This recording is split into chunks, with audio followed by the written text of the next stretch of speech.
Okay, so we got this trimmed mug here. We're going to focus on attaching a handle.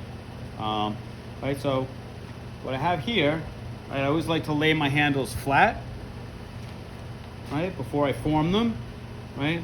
And a lot of times, I've done this many times, obviously, I know where to trim, right, my pieces. I trim off some of the excess clay at the top, right, and trim a little bit at the bottom.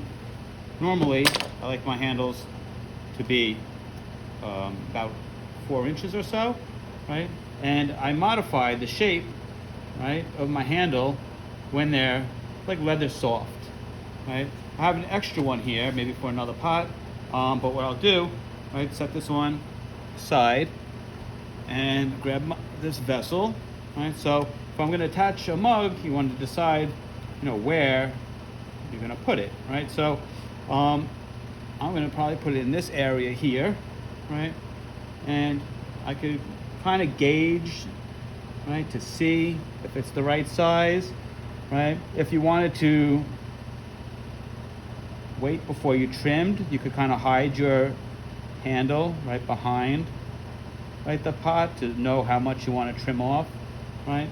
I'm going to set it up and I'm going to press a little bit, right, so that my edges form to the shape of the pot, right? This will help the piece when you slip it in scoring, right, to join nice and snug. Okay, so I'm going to mark my areas where I'm going to score. Okay, I'm going to score really nice and deep.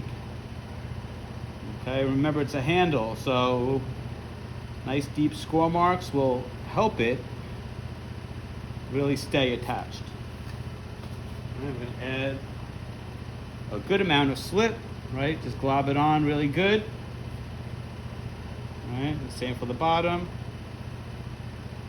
And I'm going to support the interior, right? I'm going to line up my top score marks, right? And then get my bottom piece attached. I'm going to go inside here, right? Support on my edges and really smooth and work that bottom seam in, right? The top of the seam, right? I'm going to make sure the slip squeezes out, right, at the top of the seam, right? I'm going to later brush that, right? My bottom piece, right, I'm going to hold it, support, and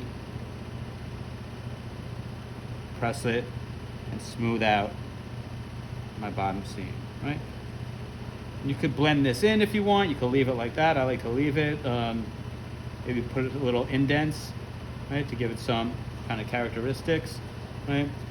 The shape of your handle now, I like doing it when it's leather soft because I could modify it, give it a little twist, right? Give it a little ear-like shape. I'm gonna go into my seams with a brush, just a little water, right? Just go over all my seams, make it nice and smooth, nice and even, clean up any globs of slip, okay? So once you have your piece nicely cleaned up, whenever I attach handles, right, I like to just wrap the piece for a day, right? Let it dry a little, slowly, right? That will make sure the handle doesn't have any splitting or anything, right? And then it's ready for the kiln. Hope you enjoyed. If you like to comment, please do so. Subscribe if you are enjoying my videos. Thank you for all the support. Okay, hope you all enjoyed.